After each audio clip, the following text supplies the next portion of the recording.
In the British common law tradition, authority ultimately derives from the Crown. In Aboriginal legal traditions, authority ultimately derives from the Creator, from nature. John Borrows moves between them as easily as the birds move north and south with the seasons. A celebrated legal scholar, a professor of law at the University of Minnesota, Borrows is also an Anishinaabe, a member of the Cape Croker First Nation in Ontario, which means he's uniquely positioned to reflect on both legal traditions and also on the essential nature of law itself. When we met, he brought with him a young Anishinaabe colleague, his daughter Lindsay, currently a student of law herself. In the common law tradition, everything derives from the Crown, but in the Anishinaabe and other indigenous traditions, it derives from the Creator. And that produces a very different worldview, doesn't it? Yeah, it's where you look for your authority that makes a big difference in terms of what you regard as being directive or guiding in your life. So if you see the Crown as the source of all information, as the source of all authority, you have a view about what the decision-making criteria would be, what the responsibilities might be around regulation. But if you see the Creator or the trees or the waters or the animals or people's own living interactions as being the source of authority, the criteria, the precedent, then you would obviously have another view of where you should look to find law.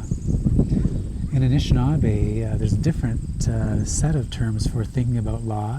One is called Chi'anakinogewin, which means the great guided ways of decision making.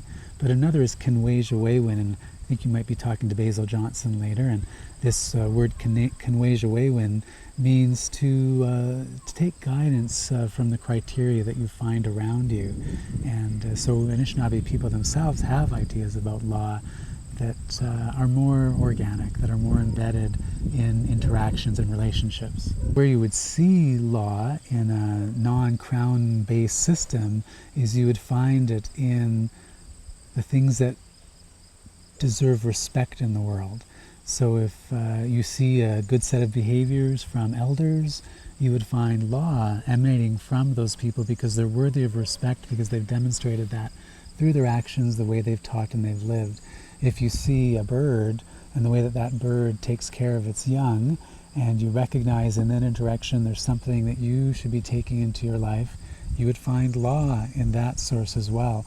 And so you make a judgment about whether or not what you're seeing around you is worthy of emulating, is worthy of taking guidance from, is authority in how you should be living in your life today. And it's on those bases that you start to generate legal obligations, legal relationships, and that's different from positing in all time and in all places Crown-centric view of what law might require. And the languages describe two different realities, right? And now, which brings me to a question for Lindsay, because you've alluded to, John, in one of your, in Canada's Indigenous Constitution, you've alluded to quite a specific Mi'kmaq way of looking at the world and deriving law that's totally interwoven with their language. Can you talk about that a little bit, about the relationship between the language and the law and the Mi'kmaq? Yeah, well, when I was doing an Anishinaabe legal project here at Cape, we were able to speak in English, but in very Anishinaabe ways of English, if that makes sense, because... I think we've heard some. Yeah, exactly. But when I went with my friend over to Eskasoni, a Mi'kmaq community in Nova Scotia, it was really different trying to speak English with them because I didn't have the English Mi'kmaq vocabulary to kind of negotiate those differences, and I don't speak Mi'kmaq, and the language is very strong in their community. And so for the first couple weeks, we were wondering, well, here we are in Eskasoni, we're trying to figure out how we can learn about Mi'kmaq law, but we have this huge language barrier. And whenever we tried to share the stories or that precedent that Dad was talking about in English, it just went nowhere. And so we had to just listen. And we couldn't share anything with them. We couldn't share any stories that we had read in the books because we didn't have the vocabulary to work with them. But they were kind enough to give us their English ways of speaking Mi'kmaq.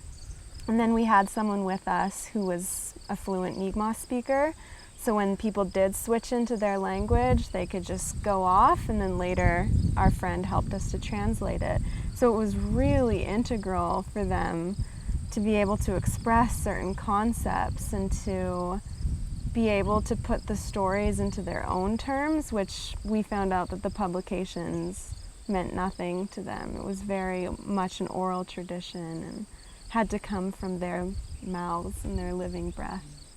If we could see living with the earth in that way, that is, yes, there's constraints that come when we recognize that the earth has rights, but those same constraints provide a discipline for us that allows the earth to grow, but also us to grow in new ways. I think that there's so much that we can benefit from with that. I think so too, and for me that looks like the most important single step we could take in this country to move ourselves forward in a sustainable way. Yeah. Recognizing, being mindful, understanding those that concept of na or nishke that Lindsay talked about earlier. Dr. John Borrows, a scholar learned both in the common law and the indigenous legal traditions. For the Green Interview, I'm Silver Donald Cameron. Thank you, Miigwech, for joining us.